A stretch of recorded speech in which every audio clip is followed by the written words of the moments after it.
और आपने पेन की बात की, दुख की बात की, एक हिस्टोरियन होने के नाते जब आप औरंगज़ेब पर रिसर्च करती हैं या उन सारी चीज़ों को पढ़ती हैं, सुनती हैं, समझती हैं, और फिर दिल्ली जैसे शहर में उसी औरंगज़ेब के नाम पर एक सड़क होती है, और अगर आप थैंक गॉड अब नहीं है पर जब थी हाँ। और आप अपनी गाड़ी लेकर वहाँ से गुजरती थी, हाँ। तो एक हिस्टोरियन होने के नाते और उन सारे दस्तावेजों को, क्योंकि आपने उनको सिर्फ जुटाया नहीं, उनको जिया है और फिर अपनी नज़र से, और जो था वैसे भी उसको लोगों तक पहुँचाया है, तो क्या थॉट होता था आपका, क्या इस बारे में क्या सोच है आपकी? नहीं, वो मेरा डर था, इस टू जस्ट ब्लैंक हो जाती थी।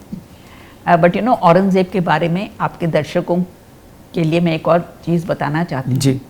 कि मूर्ति के खिलाफ इतनी उनको नफरत थी, तो उन्होंने 80 साल की उम्र में, 85 की उम्र में एक आदेश भेजा अपने गवर्नर्स को, ख़ास तौर पे गुजरात के, कि देखो ये दिवाली पे ये हिंदूज ये तो मूर्ति पूजा कभी छोड़ेंगे नहीं, तो दिवाली पे ये मिट्टी के छोटे छोटे लक्ष्मी गणेश बनाते हैं। अभी भी आजकल हम दिवाली पे लेके लाते हैं ना लक्ष्मी गणेश मिट्टी के, तो वो कहते हैं कि ये भी नहीं बनने चाहिए। अच्छा। तो फरमान उनका है। तो मेरा कहना ये है कि मध्यकाल में जो बादशाह थे, जो शासक थे, उनकी करतूतें वो सारी हमारे सामने हैं, क्योंकि वो दस्तावेज छोड़ के गए हैं। तो कब तक वो दस्तावेज को हम इग्नोर करेंगे? अब कुछ कहते हैं कि औरंगजेब तो बड़ा सूफी था। अरे भैया, मैंने कहा किस हद तक आप हिस्ट्री को वाइट वॉश करेंगे? एक उदाहरण मैं देना चाहूंगी वाइट वॉश का जी, क्योंकि मैंने दिल्ली यूनिवर्सिटी में इतिहास पढ़ा है। तो आप यूनिवर्सिटी में कैसे टैकल करती थी? क्योंकि अलग अलग आइडियोलॉजी मैंने छोड़ दिया ना।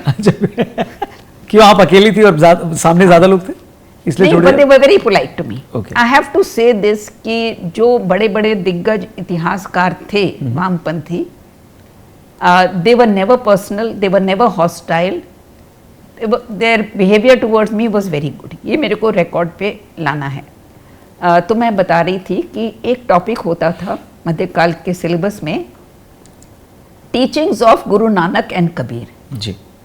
तो मैं सोचती थी कि भैया हार्मलेस टॉपिक है, teachings of Nanak and Kabir.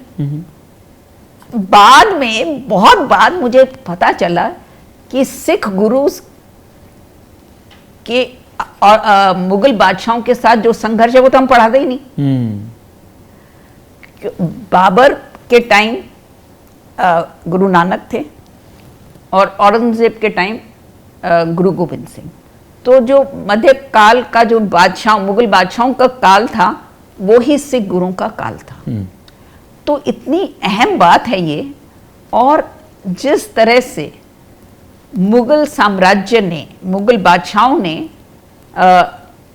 Sikh गुरुओं के साथ जो बर्ताव किया, उसको हम उसका जिक्र भी नहीं करते। हम तो कहते हैं कि भाई हमने गुरु नानक की टीचिंग्स पढ़ा दी। तो इस तरह से वाइट वॉश होता था। और पढ़ानी कब शुरू हुई मैम? अभी भी नहीं है। अच्छा, अभी भी? तो सिख गुरुओं को के बारे में जो उनकी वीरता है या उनके साथ जो हुआ, नहीं कहीं भी नहीं, कहीं किसी ना। तो जो इन्फॉर्मेशन आती है वो बस व्हाट्सएप पे या ऐसे जो चलती है वो लोग नहीं, सिलेबस का हिस्सा नहीं है वो? नहीं, अभी नहीं, सवाल ही नहीं उठता। अगर वो सिलेबस का हिस्सा बन जाता है तो सोच लीजिए अब संघर्ष खत्म, लड़ाई खत्म। अभी भी नहीं है। प्रॉब्लम ये है कि सिख कम्युनिटी ने बहुत से प्रसिद्ध इतिहासकार पैदा किए हैं, जिन्होंने, जो सिलेबस में नहीं है लेकिन यूनिवर्सिटी के बाहर उन्होंने बहुत बड़ा अध्ययन किया है और सिख हिस्ट्री को, गुरुज को के साथ क्या हुआ वो उन्होंने बहुत अच्छी पुस्तकें लिखी हैं। गुरु अर्जन, गुरु गोविंद सिंह, गुरु तेग बहादुर, बंदा बहादुर, ये तो सब कुछ है ही नहीं हमारे सिलेबस में। लेकिन अगर आप जानना चाहें, then they are very very good books which have been written, but they are not part of the syllabus. तो आप देखिए अभी हमको कितना सफर और बाकी है। बिल्कुल। जबकि अगर उनकी वीरता नहीं होती सिख गुरुओं की, तो आज भारत का क्या हाल होता। और उसके बारे में जब लोग सोचते हैं तो